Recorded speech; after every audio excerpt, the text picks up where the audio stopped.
Kozhippara government higher secondary school NSSന്റെ നേതൃത്വത്തിൽ പ്രഗതി 2024 സപ്തദിന സഹവാസ ക്യാമ്പിന് തുടക്കമായി.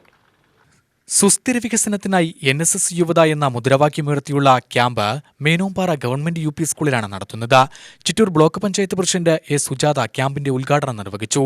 എല്ലാവരും കൂടെ ഫ്രണ്ട്സുമാരോടൊപ്പം ഇവിടെ രാത്രിയൊക്കെ താമസിച്ച് ഇവിടുത്തെ ഭക്ഷണം കഴിച്ച് ഇവിടുത്തെ ദിനചര്യയോടെയൊക്കെ നിന്ന് 6 ദിവസം 7 ദിവസം നിന്നിട്ടാണ് നിങ്ങൾ അവരവരുടെ വീടുകളിലേക്ക് പോകുന്നത് അല്ലേ.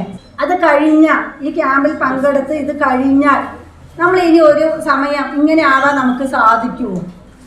അല്ല, നമ്മൾ ഒരു മനസ്സിനോട് ചോദിക്കുകയും നമ്മൾ ഇങ്ങനെ ഇനി ഇതുമാതിരി ഒരു NSS ക്യാമ്പിൽ പങ്കെടുത്തുകൊണ്ട് ഇതുപോലെയുള്ള സോഷ്യൽ സർവീസുകളുമായി മുന്നോട്ട് പോകാൻ നമുക്ക് സാധിക്കുമോ എന്നൊരു ചോദ്യം നമ്മുടെ മനസ്സിനകത്ത് നമ്മൾ ചോദിക്കുന്നുണ്ട്. പക്ഷെ ഇപ്പോൾ കുറച്ച് പേര് ഇങ്ങനെ സാധിക്കില്ല എന്ന് പറഞ്ഞു. സാധിക്കും. വടകരപ്പതി ഗ്രാമപഞ്ചായത്ത് പ്രസിഡന്റ് D. ജോസി ബ്രിട്ടോ അധ്യക്ഷത വഹിച്ചു. Chittur block panchayat member K. Vijayan മുഖ്യാതിഥിയായി. Principal A. റീന സ്വാഗതം പറഞ്ഞു. മേനോൻപാറ ഗവൺമെന്റ് UP സ്കൂൾ പ്രധാന അധ്യാപകൻ A. Anand, PTA president MN Jo Martin, P. Amudha, SMC chairman S. Sulaiman, programme officer N. Senthilkumar, PN Soumya, M. Kulantheraj എന്നിവർ സംസാരിച്ചു. സുഹൃത്ത് കേരളം കൂട്ടുകൂടി നടക്കാം, സ്നേഹസന്ദർശനം, ഹരിതസമൃദ്ധി മൂല്യനിർമ്മാണം തുടങ്ങി തനത് പ്രവർത്തനങ്ങളാണ് ക്യാമ്പിൽ നടപ്പിലാക്കുന്നതെന്ന് വളണ്ടിയർ ലീഡർമാർ പറഞ്ഞു. ഇവിടെ നടന്നത് ഞങ്ങളുടെ കോഴിപ്പാറ സ്കൂളിലെ NSS ഇൻട്രൊഡക്ഷൻ ആണ്.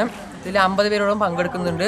ഇതിൽ ഞങ്ങൾ പങ്കെടുക്കുന്നത് യോഗ പിന്നെ മറ്റുള്ളത് ചെയ്യാനുള്ളതാണ്. ഇതിൽ കൂട്ടുകൂടി നാട് കാണാം, സ്നേഹ സന്ദർശനം, ഡിജിറ്റൽ ലിറ്ററസിയൊക്കെ മനസ്സിലാക്കി കൊടുക്കും. പിന്നെ അവയർനെസ് വീഡിയോ സ്കിറ്റൊക്കെ പരിപാടി നടത്തുന്നുണ്ട്. ഇത് സൊസൈറ്റിക്കുള്ള മറ്റവർക്ക് ബോധ്യപ്പെടുത്തി നിർത്താനുള്ള ഇതാണ് ഞങ്ങൾ ചെയ്യുന്നത്. UTV news, Palakkad.